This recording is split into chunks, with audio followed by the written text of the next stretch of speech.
بسم الله الرحمن الرحيم. الحمد لله وكفى وسلام على عباده الذين اصطفى. أما بعد فأعوذ بالله من الشيطان الرجيم. بسم الله الرحمن الرحيم. إن الدين عند الله الإسلام. صدق الله مولانا العلي العظيم. محترم بزرگوں، گزشتہ ملاقات میں وقفے کے موضوع پر گفتگو ہو رہی تھی.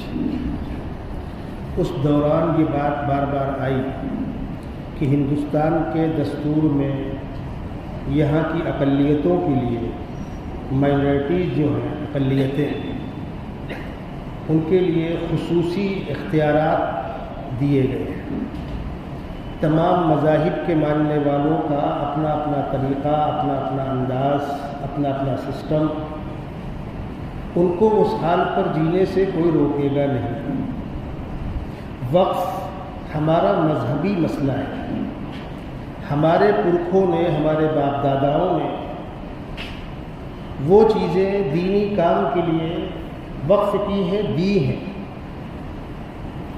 اب وہ کتنی ہیں، کم ہیں، زیادہ ہیں، کسی دوسرے آدمی کو اس کی فکر کیوں ہوتی ہے؟ پیٹ کا درد کیوں ہوتا ہے؟ ملک میں سب سے زیادہ پراپرٹیاں فوج کے پاس ہیں، ڈیفنس کے شعبے کے پاس. ان کی اپنی چھاونیاں ہیں، ان کے اپنے علاقے ہیں، ان کے اپنے کیمپ ہیں. ٹھیک ہے، ہر ملک کرتا ہے ایسا. اس کے بعد پراپرٹیاں ریلوے کے پاس ہیں. ریلوے کی اپنی پراپرٹیاں ہیں، ریلوے کے اسٹیشن ہیں، پٹیاں ہیں، آفیسز ہیں، اسٹاف کے لیے کوارٹر ہیں. تو سب سے زیادہ زمین فوج کے پاس ہے، اس کے بعد ریلوے کے پاس ہے، اور اس کے بعد پھر اوقاف کی زمینیں ہیں. اب ہندوستان بہت بڑا ملک ہے، 144 کروڑ کی آبادی کا ملک ہے، بہت بڑا ملک ہے. تو یہاں کی ہر چیز بڑی ہے. اب وقف کے سلسلے میں جو غلط فہمیاں پیدا کی جاتی ہیں، جو ہم تک آپ تک نہیں پہنچتی، دوسرے مذاہب کے لوگوں کا ذہن گندا کیا جاتا ہے. وہ کیا ہے کہ صاحب دوسرے ملکوں کا سالانہ بجٹ جتنا نہیں ہے، اس سے زیادہ انکم تو وقف کی ہے. تو وہ دوسرے ملک ہے کتنے بڑے؟ سبحان اللہ. یعنی ایک طرف پاڑا کھڑا ہے، ایک طرف مرغا کھڑا ہے. کہنے کے ساتھ مرغے کی ایک ٹانگ، پاڑے کی ایک ٹانگ مرغے سے بڑی ہے. دونوں کا سائز کیا ہے؟ ارے بیچارہ مرغا 100 کلو 1.5 کلو کا ہوئے گا، اور پاڑے کی ٹانگ کم سے کم 20 کلو کی ہوگی. تو آپ کو اعتراض کیوں ہے؟ پھر آپ ہاتھی کو لے آؤ، اس کے مقابلے میں چڑیا کھڑی کر دو کہ صاحب 10 چڑیا مل کر جتنی بنتی ہیں، ہاتھی کی ایک ٹانگ اس سے زیادہ ہے. تو ہاتھی ہاتھی ہے، چڑیا چڑیا ہے. یہ ملک بہت بڑا ہے، آبادی بہت بڑی ہے. دوسرے چھوٹے ملکوں سے اس کا کوئی مقابلہ، کوئی کمپیئر کرنے کی ضرورت نہیں ہے.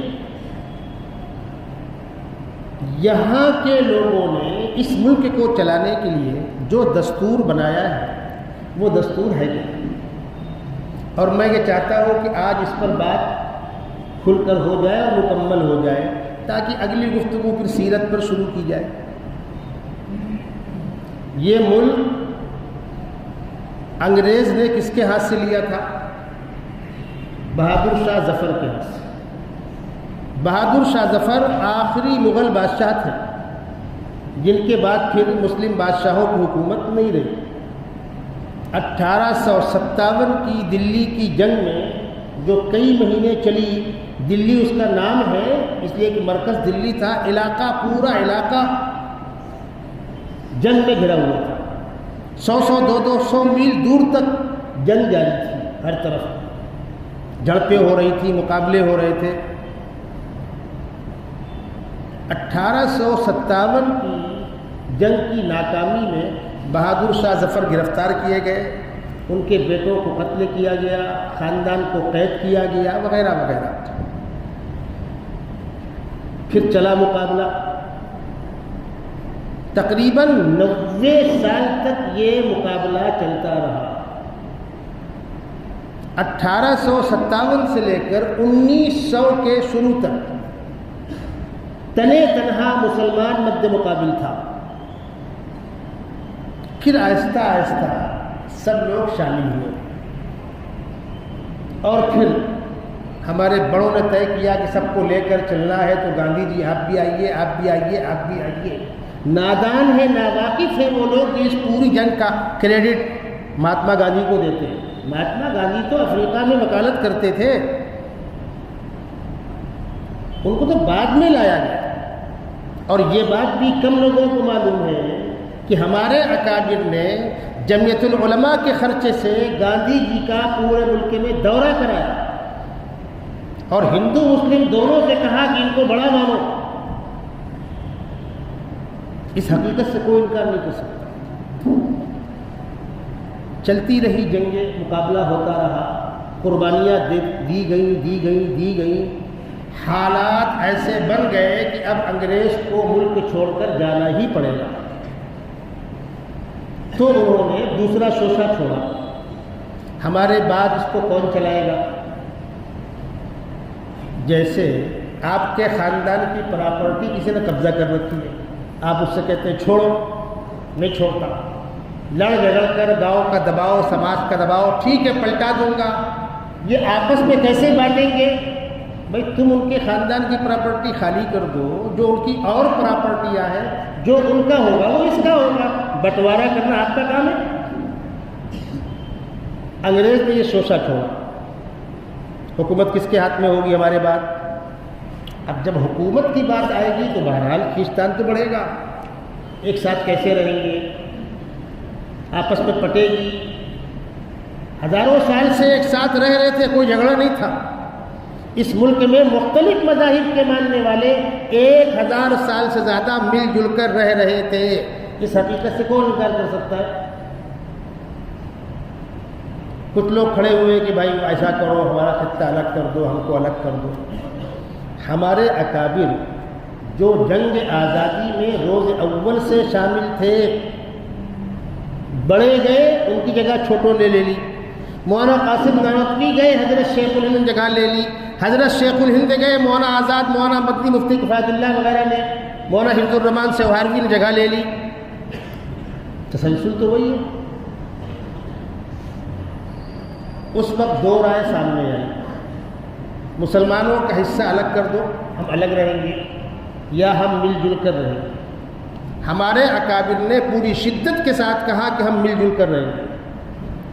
اور مل جل کر کیسے رہیں گے اس کا فارمولہ بنا کر دیا. اس فارمولے کا نام ہے مدنی فارمولہ.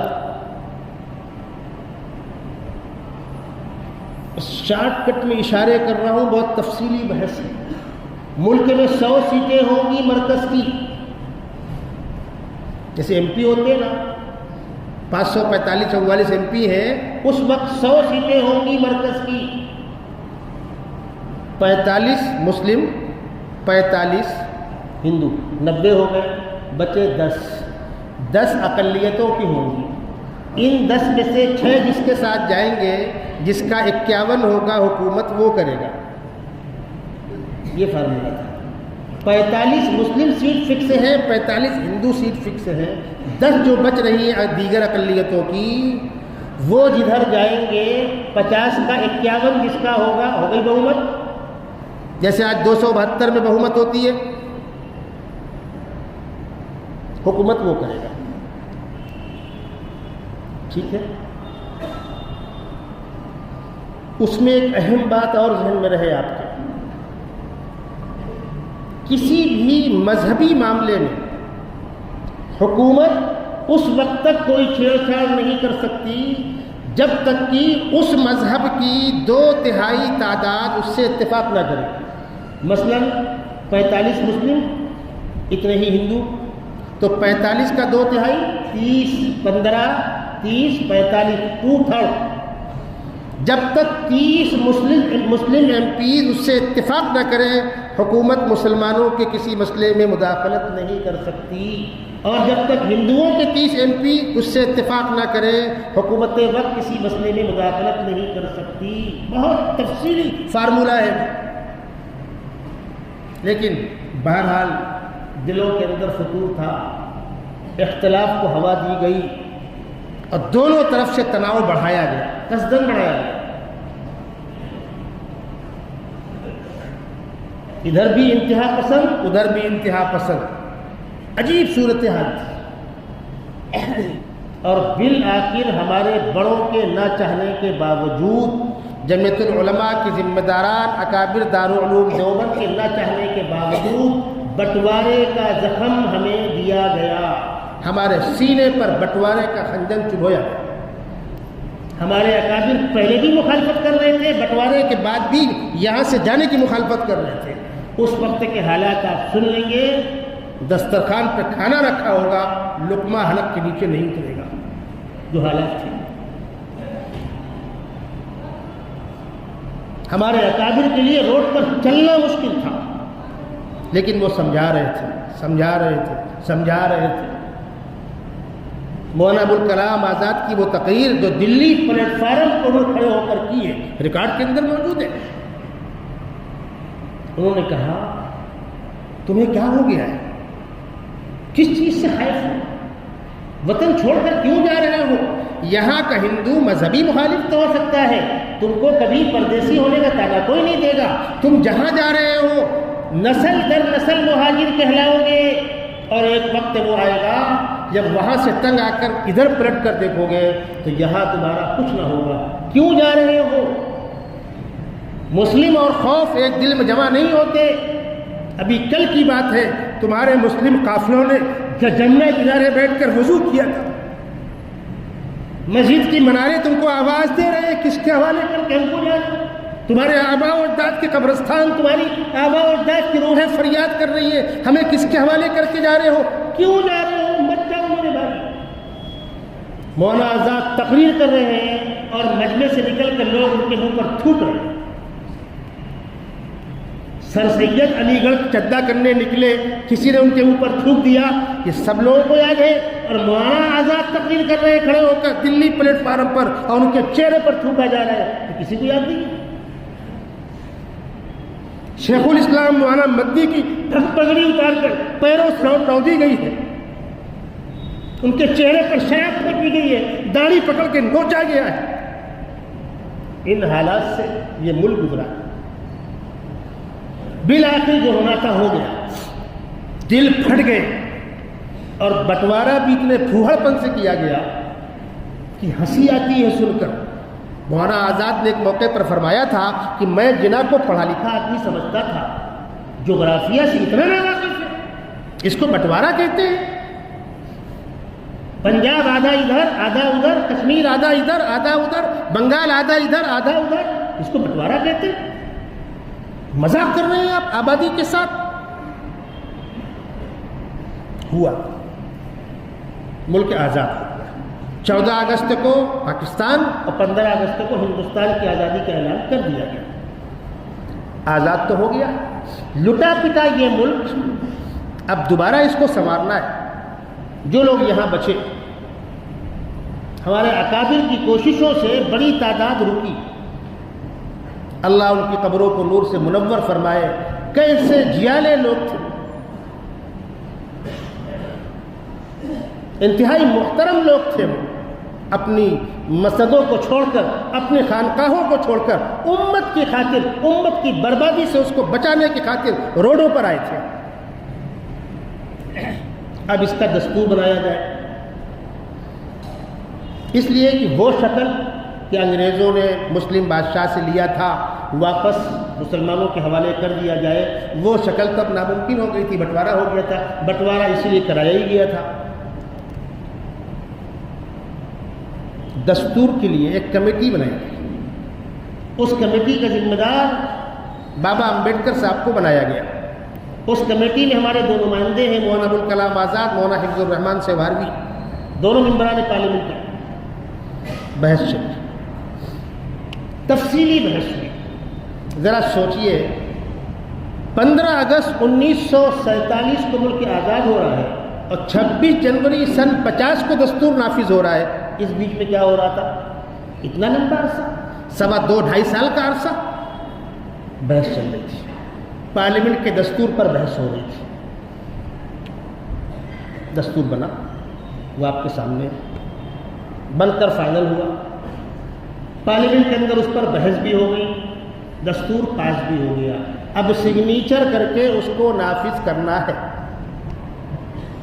لیکن یہ دستور جو موجودہ ہے یہ اس وقت بھی فرقہ پرستوں کے حلق کے نیچے نہیں اترتا تھا، اس لیے کہ اس میں اقلیتوں کو تحفظات ہیں۔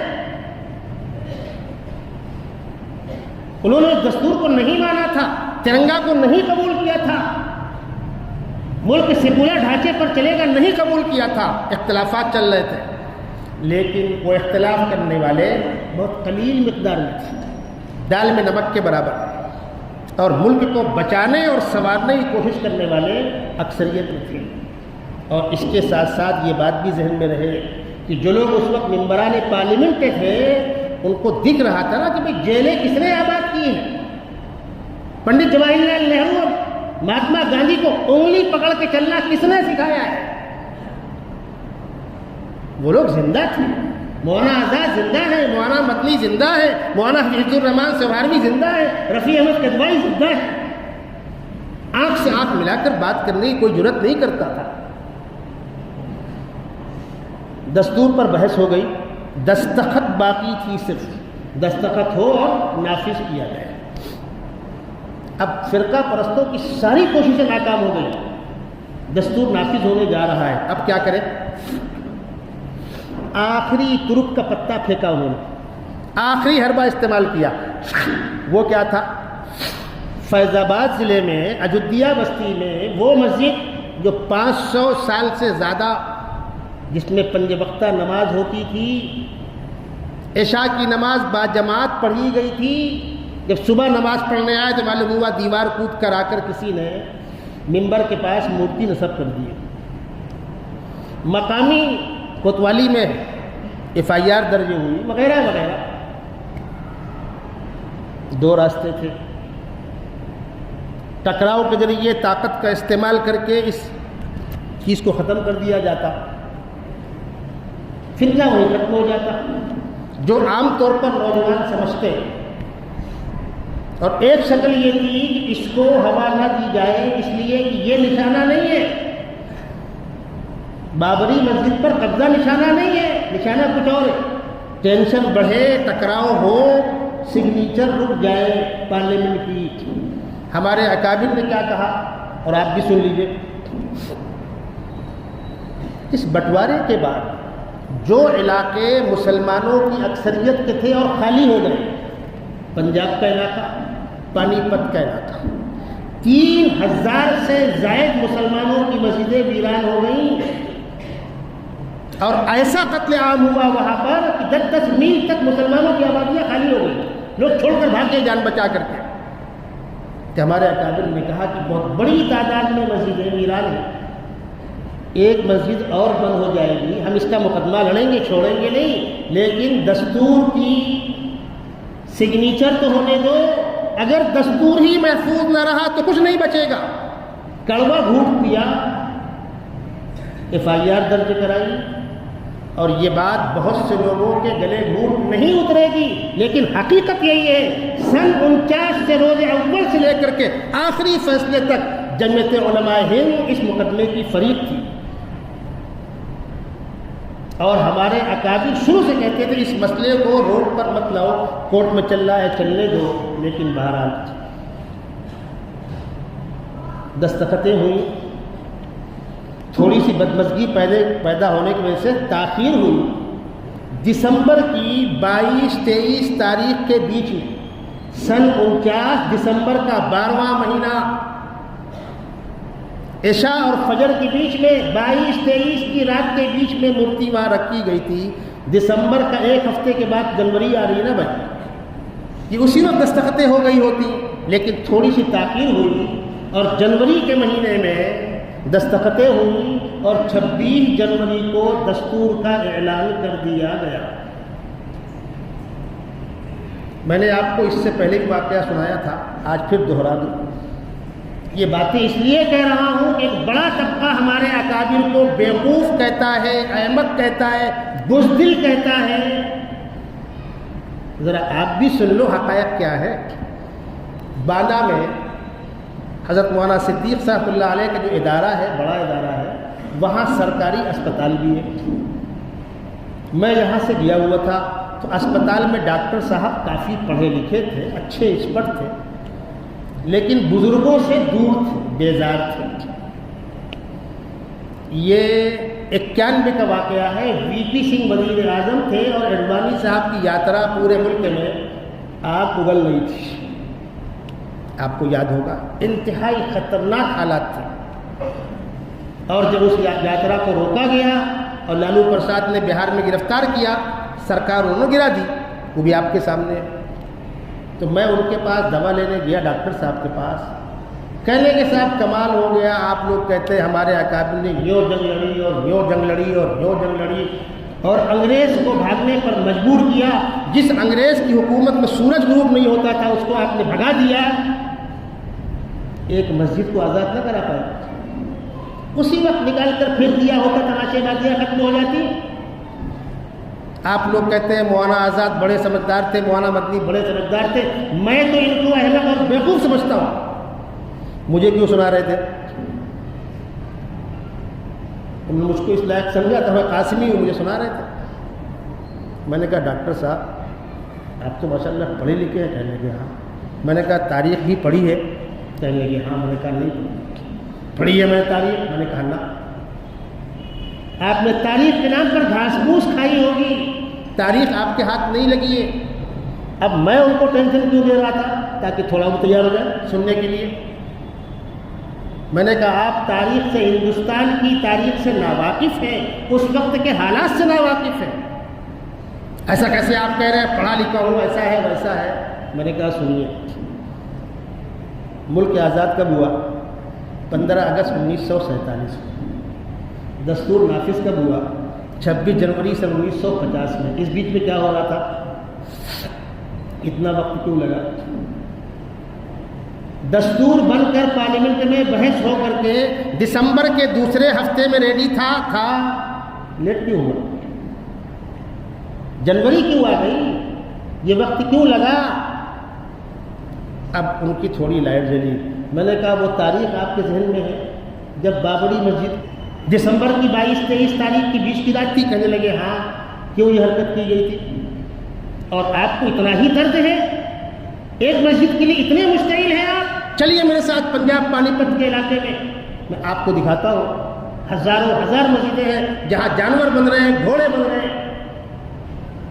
وہ تو 84 کے بعد، اشارے کر رہا ہوں آپ کو، تاریخ دا خوب سمجھتے ہیں، 1984 کے بعد، اندرا کے مرڈر کے بعد جو حالات بدلے اور سکھ برادری سے پنگا ہوا تو ہم سے نفرتیں کم ہوئیں۔ پھر ہمارے اکابر نے بھی کوشش کی، مرکز نظام الدین کے اکابر نے بھی کوشش کی، اس علاقے کے بڑے علماء نے کوشش کی، اور عثمانی خاندان نے بھی کوشش کی، وغیرہ وغیرہ، اور بڑی تعداد میں مساجد کو واگزار اور آزاد کرایا گیا۔ اس وقت حالات وہ تھے۔ میں نے کہا آپ مجھے بتلائیے، آپ جو کہہ رہے ہیں وہ کام کیا گیا ہوتا اور دستور پر سگنیچر نہ ہو پاتی، دستور سیکولر منظور نہ ہوتا تو ہم کامیاب ہوتے، ناکام ہوتے؟ اب خاموش۔ اگر دستور ہی سیکولر منظور نہ ہو پاتا تو آپ کیا کرتے ملک میں؟ ہمارے اکابر نے کڑوا گھونٹ پیا، دستور کو منظور ہونے دیا، اور اس کا مقدمہ روز اول سے لے کر آخری دن تک فریق بن کے لڑا۔ اب جب ان کے بات سمجھ میں آئی تو وہ کرسی سے کھڑے ہو گئے اور اپنا سر پیٹنے لگے ایسے ایسے، اللہ مجھے معاف کرے، اللہ مجھے معاف کرے، میں غلط فہمی کا شکار تھا۔ اکابر اتنی دور رس نگاہ رکھتے تھے۔ میں نے کہا جی حضرت، اب آئندہ اکابر کی شان میں گستاخی کرنے سے احتیاط برتیے۔ کہنے لگے مولانا آپ ہماری آنکھ کھول دی۔ میں نے کہا چونکہ آپ کا میرا فیس ٹو فیس مقابلہ ہو گیا، بات ہو گئی تو غلط فہمی دور ہو گئی، ورنہ ایک طبقہ، ایک بڑا طبقہ تعلیم یافتہ اسی اندھیرے کا شکار ہے۔ دستور بن گیا، نافذ ہو گیا۔ اس دستور میں اقلیتوں کے لیے خصوصی اختیارات ہیں، اس سے کون انکار کر سکتا ہے؟ اور وہ دستور قدم قدم پر رکاوٹ بنتا ہے۔ فرقہ پرستوں کی تو ان کے توسیع پسندانہ عزائم کے راستے میں وہ قدم قدم پر رکاوٹ بنتا ہے۔ مثلاً اسی دستور میں مخصوص برادریوں کے لیے ریزرویشن ہے. ریزرویشن کب ہوگا؟ جب وہ نظام سرکار کے ماتحت ہوگا. اور اگر وہ نظام پرائیویٹ چلا گیا تو جب وہ نظام سرکار کے انڈر میں ہوگا، یونیورسٹیاں سرکار کے انڈر میں ہوں گی، ریلوے سرکار کے انڈر میں ہوگا، ایئرپورٹ سرکار کے انڈر میں ہوں گے، تب تو نوکریوں میں ریزرویشن ہوگا. آپ ریلوے پرائیویٹ کر دیں گے، ایئر لائنس پرائیویٹ کر دیں گے، بینکنگ نظام پرائیویٹ کر دیں گے، تو بچے گا ریزرویشن. وہ جو پچھلے ایام میں کسان لوگ احتجاج کر رہے تھے، آج بھی کر رہے ہیں، کاش کہ اس کو سنجیدگی سے کسی کو پڑھنے کی توفیق ہوتی. وہ ایسا جکڑا جا رہا تھا کہ بس 2-4 لوگوں کے ہاتھ میں پورا ملک آ جاتا. کسان کی زمین بھی گروی ہو جاتی، کسان کی فصل بھی پیسگی گروی ہو جاتی، اور کسان غلام بن جاتا. وہ جس کو کہتے اس کو وہ ووٹ کرتے، اور وہ جب کہتے کھڑے رہو تو کھڑے رہتے، بیٹھ جاؤ تو بیٹھ جاتے. کسانوں کے سمجھدار بوڑھوں کو یہ بات سمجھ میں آ گئی کہ یہ ہمارے لیے موت کا پیغام ہے، اس لیے وہ کھڑے ہوئے. الیکشن سے پہلے جو 400 پار کا نعرہ دیا گیا، بعد میں آپ کچھ بھی لیپا پوتی کرے، تفصیلی انٹرویوز کئی لوگوں کے آئے تھے کہ ہم کو دستور بدلنا ہے، دستور ایسا ہوگا تو یوں ہوگا تو یوں ہوگا تو یوں ہوگا، تو ہمارے مذہب کی برتری ہوگی اور ہم یوں کریں گے اور یوں کریں گے. انہوں نے تو داغ تو دی، لیکن کہتے ہیں کہ وہ اپنا جال اپنے گلے پہ آ گیا. جب دستور بدلنے کی بات آئی تو وہ اقلیتیں اور وہ مذہبی اقلیتیں جن کو ریزرویشن حاصل ہے، اور بیکورڈ طبقہ جن کو ریزرویشن حاصل ہے، ان کی لائٹ جلی کہ او ہو، جب دستور ہی نہ رہا تو ہمارا ریزرویشن ختم. وہ راتوں رات بساط پلٹ گئی. اور اگر الیکشن ایمانداری کے ساتھ کرائے گئے ہوتے، جس کا سپریم کورٹ میں بعد میں کیس چل رہا ہے، ایمانداری کے ساتھ، شفافیت کے ساتھ، تو 100 پار نہ ہوتا. تو تمام تر تماشے بازیوں کے بعد یہ حالت ہے. اس دستور کو بدلنے کی طاقت تو نہیں ہے، چھیڑ چھاڑ کرنے کی کوشش ہے، اوقاف کے اندر مداخلت کرنے کی کوشش، دستور میں چھیڑ چھاڑ ہے. کیوں؟ یہ مسلمانوں کا مذہبی مسئلہ ہے. اور تماشے بازیاں بھی اتنے پھوہڑ انداز سے کی گئیں، اتنی پھوہڑ انداز سے کی گئیں کہ خود ہندو طبقہ بڑا کیا کر رہے ہیں آپ؟ ایسا کہیں ہوتا ہے؟ ہر مذہب والوں کی اپنی کچھ مذہبی جگہ ہوتی ہیں، عبادت گاہیں ہوتی ہیں. سکھوں کی الگ ہے، جین لوگوں کی الگ ہے، پارسیوں کی الگ ہے، مسلمانوں کی الگ ہے، تمام بدھ لوگوں کی الگ ہے. جب مسجد ہماری تو کمیٹی ہماری ہوگی کہ آپ کی ہوگی؟ ہاں، ہم آمد و خرچ کا حساب دیں گے آپ کو، ہم گھپلا نہیں کریں گے، ہم جھول نہیں کریں گے، یہ مانا ہم نے. لیکن ہماری کمیٹی میں آپ، ہمارے ممبر پر آپ، ہمارے مدرسے میں آپ، یہ کون سی بات ہے بھئی؟ آمد و خرچ کا حساب مسجد بھی دے رہی ہے، مدرسہ بھی دے رہا ہے، تنظیم بھی دے رہی ہے، اوقاف بھی دے رہے. اور اگر کہیں پر کچھ کمیاں ہیں، بدعنوانیاں ہیں، تو کتھری میں اگر چیلر پڑ گئے تو چیلر مارنا، کتھری پھینک دینا. آپ ان غلط فہمیوں کا ازالہ کیجیے، بدعنوانیوں کو ختم کیجیے. اب بدعنوانی کے ختم کرنے کے نام پر اگر کارروائی کریں گے تو امبانی صاحب کا بنگلہ چلا جائے گا. اس قسم کے دسیوں لوگوں کی پراپرٹیاں نکل جائیں گی ہاتھ سے. ہزاروں ہزار ایکڑ زمینیں ہیں جو اوقاف کی ہیں، دوسرے لوگوں کے ہاتھ میں بجائے استعمال ہو رہی ہیں. اس کا کیا ہوگا؟ اس لیے اس بل کو اپوز کیا گیا، اور صرف ہم نے نہیں، سب نے اپوز کیا، اور وہ سرد خانے میں چلا گیا. اب ان کی کوشش کیا ہے؟ وہ اندر اندر ذہن گندا کرنا چاہ رہے ہیں. صاحب وہ بس زبردستی چڑھا دی گئی سرکاری ریکارڈ میں. سنیے، کسی بھی گاؤں دیہات میں قبرستان ہے، عیدگاہ ہے، اس کا ہوتا ایسا ہے کہ بھائی کسی زمیندار نے کہہ دیا کہ بھائی یہ 2 بیگھہ میں نے چھوڑ دیا قبرستان کے لیے، اللہ نے مجھ کو بہت دیا ہے، گر لو، گر دیا گیا. یہ میں نے 5 بیگھہ دے دیا عیدگاہ کے لیے، دے دیا. اس وقت جو کمیٹیاں تھیں سرکاری وہاں درج کرا دیا اس نے، وہ مرتے اللہ کو پیارا ہو گیا. اس کے خاندان کی پراپرٹیاں نیچے اس کے بیٹوں میں، بیٹوں کے بعد پوتوں میں ٹرانسفر ہو گئی. اب آج آپ 100 سال کے بعد کہہ رہے ہیں کہ تم وقف ہونے کا پروف کرو. یہ اس میں قید ہے، آپ کو وقف ہونا پروف کرنا ہوگا. تو پروف کون کرے گا؟ ناتی پوتے، ان کو کیا پڑی؟ اور یہ پروف کہاں سے لائیں گے؟ وقف ہوا ہے 100 سال پہلے، تو 100 سال پہلے وہ پراپرٹی اس خاندان کی تھی، وہ کاغذات کہاں سے نکلیں گے؟ آزادی سے پہلے کے واقعات. اور جہاں سے نکلیں گے وہاں سے کاغذ نکلنا آسان ہے. آپ مدت دے رہے ہیں 6 مہینے کی، 6 مہینے کے اندر ایک کاغذ نہیں نکلے گا وہاں سے. آپ وہ نظام حوالے کر رہے ہیں کلکٹر کے. کلکٹر سرکاری نمائندہ ہوتا ہے، اس کے آفس میں ویسے ہزاروں کام کا لوڈ ہے، وہ کام وہاں سے ہوگا. 6 مہینے کے اندر پروف نہیں کر پائے تو ملکیت نکل گئی. کہاں گئی؟ سرکار کے ہاتھ میں. تو آپ عیدگاہیں کہاں گئی؟ قبرستان کہاں گئے؟ جس وقت وقف کیا گیا تھا اس وقت سرکاری ریکارڈ میں درج ہے کہ درج نہیں ہے؟ درج ہے. اب کیا بچا؟ جب سرکار نے اس کو ایکسپٹ کیا تھا اور وہی ریکارڈ نیچے آیا ہوا ہے، اب کیا بچا؟ یہ تو وہی کہانی ہے کہ صاحب آپ کے پاس آدھار ہوگا، ہونے دو. پین کارڈ ہوگا، ہونے دو. الیکشن کارڈ ہوگا، ہونے دو. پاسپورٹ ہوگا، ہونے دو. ہم کو تو جنم پتری چاہیے 60 سال کی عمر کے بڈھے کی. تو 7 سال کا بڈھا جا کر پروف کیا کرے گا؟ میں پیدا ہوا ہوں اس گاؤں میں. کیا پروف کرے گا بھائی ابھی تو بچہ پیدا ہوا، آپ لے کھڑے ہو گئے کارپوریشن کے سامنے، یہ بچہ ہے میرا، اس کا یہ نام ہے، میرا یہ نام ہے. کوئی پروف لگتا ہے؟ کچھ بھی نہیں. اسپتال میں ہوا، اس نے کہہ دیا. اس وقت پیدائشیں اسپتال میں ہوتی تھی، گھروں میں ہوتی تھی. وہ پروف کیا کرے گا؟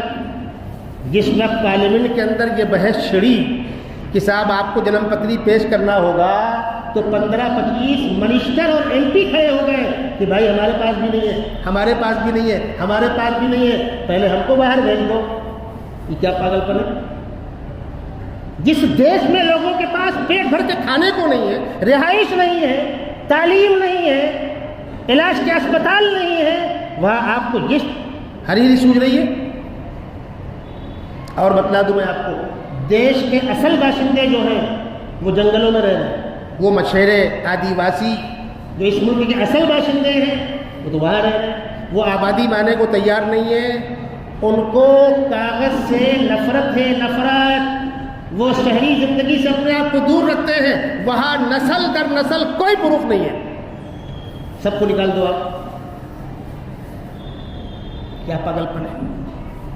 جس طرح دنیا نے اس کو نکارا تھا اور بعد میں یہ ہوا کہ نہیں 85 کے بعد یہ پروف، 90 سے بعد یہ پروف، 70 سے پہلے کا وہ پروف. آج آپ 100-150 سال پرانی پراپرٹی کے بارے میں جو کہیں کہ اس کا نیا پروف کرو، ہوگا پروف؟ پھر اگلی گندگیاں ہیں کہ اس کے اندر کمیٹی میں فلاں بھی ہوگا، فلاں بھی ہوگا، فلاں بھی ہوگا. آپ نے پارلیمنٹ کی بحث سنی ہوگی نا. بعض ممبران نے کھڑا ہو کر پوچھا تھا کہ یہ صرف مسلمانوں کے لیے، دیگر تمام مذاہب کے لیے کرو ایسا.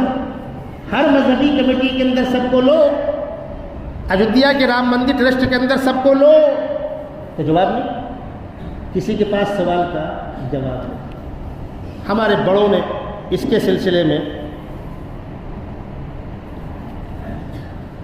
ان ممبران سے رابطہ قائم کیا جو joint parliament committee JPC joint parliamentary committee, اس کے ممبران سے رابطہ قائم کیا. خیر سے آپ کے بھونڈی کے MP صاحب جو ہے وہ بھی اس کے ممبر ہیں. ان کو بتلایا گیا وہ چیز چل رہی ہے لیکن ماحول تو گندا ہو گیا. اب سوال و جواب، حقیقت حال. تو میرا ماننا یہ ہے کہ وہاں ہوگا کیا؟ پارلیمنٹ میں دوبارہ بل آئے گا نہیں آئے گا، پاس ہوگا نہیں، وہ تو بات کی بات ہے. لیکن کم از کم ہمارے ذمہ دار علماء اپنی عوام کو صحیح صورتحال سے واقف تو کرائیں. الحمدللہ اس سلسلے میں اخبارات میں خوب آیا، علماء کے بیانات آئے، ہمارے اکابر نے مختلف موقعوں پر جلسے جلوس کرا کر عوام کو واقف کرایا. پچھلے جمعے کو اتفاق سے مجبوری کہیے میری، میں دارالعلوم دیوبند گیا ہوا تھا ایک میٹنگ میں، کچھ علماء کی مخصوص میٹنگ تھی. واپسی کا میں نے 6:10 کا دلی سے ٹکٹ کرا رکھا تھا فلائٹ سے. 8:30-9 بجے بمبئی ایئرپورٹ یہاں میں آ جاتا. وہ کچھ پرابلم تھا پرواز میں. وہ جہاز وہاں سے 10:30 بجے کے بعد اڑا اور 12:30 بجے بمبئی پہنچا. میں آپ کے درمیان نہیں آ سکا. بمبئی میں جمعہ پڑھنے پر مجبور ہوا. تو جو اعلان میں نے 15 دن پہلے کیا تھا تو میں اگلے جمعے کو انشاءاللہ اس پر بات کروں گا. آج میں نے بات کی. مزید کسی کو اگر کچھ اور سمجھنا ہو، معلومات لینی ہو تو ہم سے آپ رابطہ قائم کریں گے. بھرپور مواد موجود ہے، بھرپور معلومات موجود ہے. اب چونکہ ان دنوں پھر آقا صلی اللہ علیہ وسلم کے کردار کشی کا سلسلہ شروع کیا گیا. تماشے بازیاں، مقصد ہے ماحول زندہ رہے. انگیٹھی میں انگارے ڈالتے رہو، انگیٹھی ٹھنڈی نہ ہو. اس لیے کہ یہی بازار ہے، یہی کاروبار ہے. یہ ختم ہوا تو کہانی ختم ہو جائے گی. اسی بنیاد پر سب کچھ چل رہا ہے. یہ جس دن ختم، امن و امان قائم ہوا، بھائی چارہ زندہ ہوا تو کوئی ان کو ادھار نہیں پوچھے گا. اس لیے انشاءاللہ میرا ارادہ ہے کہ آقا صلی اللہ علیہ وسلم کی شان میں جو ابھی کچھ دنوں پہلے مہاراشٹر کے اندر ایک گستاخ نے گستاخی کی، اس پر مختلف انداز سے احتجاجات ہوئے. میری کوشش یہ ہوگی کہ میں آقا صلی اللہ علیہ وسلم کی، ان کی خود ازواج مطہرات، بیٹیاں، ان کے خاندان کا صحیح تصور اور امت کا اس سے کیا رشتہ ہونا چاہیے، کیا لگاؤ ہونا چاہیے آقا صلی اللہ علیہ وسلم سے، انشاءاللہ اس پر گفتگو شروع کی جائے گی. اور چونکہ اگلا مہینہ ربیع الاول کا مہینہ آ رہا ہے، ہم سب کے لیے سعادت ہوگی ہم اس موضوع پر کہیں، سنیں، کتابیں لیں، پڑھیں، اپنی ذات سے خود واقف ہوں اور اپنی نئی نسل کو واقف کرا کر دنیا سے جائیں. میں آپ تمام لوگوں سے کہہ رہا ہوں، رات میں ہم گھر میں آتے ہیں، 10 منٹ 15 منٹ آدھا گھنٹہ بچوں کے ساتھ رہتے ہیں. کوئی ایک واقعہ کسی نبی پیغمبر کا ہم سنا دے. اور اگر ہمارے پاس اس کا بھی موقع نہیں ہے تو انبیاء کرام کے حالات پر، آقا صلی اللہ علیہ وسلم کی سیرت پر، ازواج مطہرات پر کتابچے موجود ہیں. گھر میں کوئی ایک بندہ بندی 5 منٹ 10 منٹ پڑھ کر کوئی ایک واقعہ سنا دے، باقی لوگ سن لیں، تاکہ نئی نسل اپنے بڑوں سے عقیدت و محبت کے ساتھ زندہ رہے. خدا نخواستہ جو کوشش ہو رہی ہے اور نئی نسل کو دین سے بدزن اور بیزار کیا جا رہا ہے، اور لوگ بیٹھ کر نیٹ پر گندگیاں اگل رہے ہیں، ہر دن ایک نیا فتنہ، ہر دن ایک نیا فرقہ. وہ سب خریدے ہوئے لوگ، بکے ہوئے لوگ ہیں. پری پلاننگ، وہ پری پیڑ ہیں، ان کی تنخواہیں طے، یہ اگلو، یہ اگلو، یہ اگلو. اور نوجوان نسل کا بڑا طبقہ آقا صلی اللہ علیہ وسلم سے، آپ کے خاندان سے، آپ کے صحابہ سے، اور اس کے بعد پھر نیچے اپنے اکابر علماء سے بیزار ہو رہا ہے. یہ بہت بڑی محرومی ہے.